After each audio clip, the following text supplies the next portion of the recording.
Bonjour Gilles, les dons et le mécénat ont donc atteint depuis le début de la crise sanitaire un seuil inédit. Bonjour Rudy et bonjour à tous. C'est une semaine sous le signe de la générosité, des dons et du mécénat.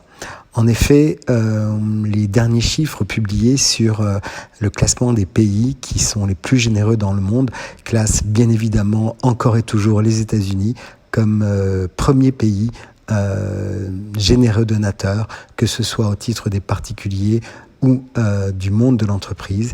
Mais on se rend compte très rapidement que beaucoup de pays qui ne sont pas aussi riches que les États-Unis sont dans les 10 premiers, dans le classement des 10 premiers, comme par exemple le Sri Lanka ou le Myanmar, qui est le 3e pays du monde, évidemment proportionnellement à la richesse de chaque habitant, ou la Nouvelle-Zélande ou même le Kenya. On se rend compte que cette générosité est bien au-delà du niveau de richesse qui est produite. Nous avons connu en France évidemment un fort élan de générosité pendant cette période de Covid-19 où la plupart des gens se sont mobilisés.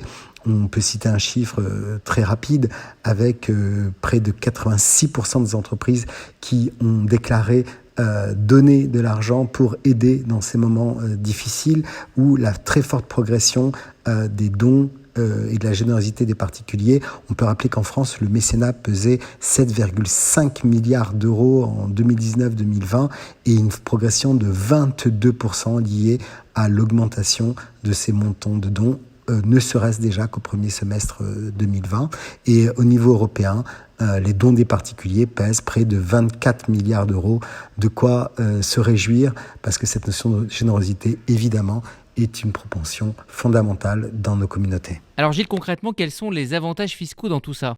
Et oui, Rudy, au-delà du plaisir de donner, il y a évidemment tous ces avantages, tous ces crédits d'impôt. On va les résumer très rapidement. Si vous êtes un particulier et que vous avez donné jusqu'au 31 décembre 2020 des dons à des associations, rappelons que toutes les associations ne sont pas éligibles, si on a fait des dons, on peut avoir un crédit d'impôt entre 66 et 75% de crédit d'impôt généré. Tout dépend évidemment du type d'association. Celles qui collectent le plus de crédit d'impôt sont des associations d'aide aux personnes défavorisées. Nous avons également ce qui a remplacé l'ISF sous sa formule immobilière, l'IFI, où vous avez jusqu'au 8 juin 2021 pour encore donner. Donc vous voyez, dans un premier cas, il fallait donner au 31 décembre 2020. Là, nous pouvons encore donner jusqu'au 8 juin 2021. Pour ceux qui sont éligibles à l'IFI, c'est-à-dire plus de 1,3 million d'euros de valeur immobilière nette, c'est 75% de l'impôt que vous auriez dû payer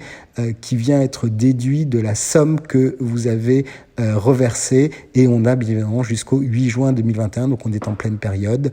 On pense évidemment, nous sommes sur RCJ, au Fonds social juif unifié et à toutes les associations et fondations éligibles et qui ont besoin, dans ce contexte très difficile, encore plus de notre soutien. Très bonne semaine à tous.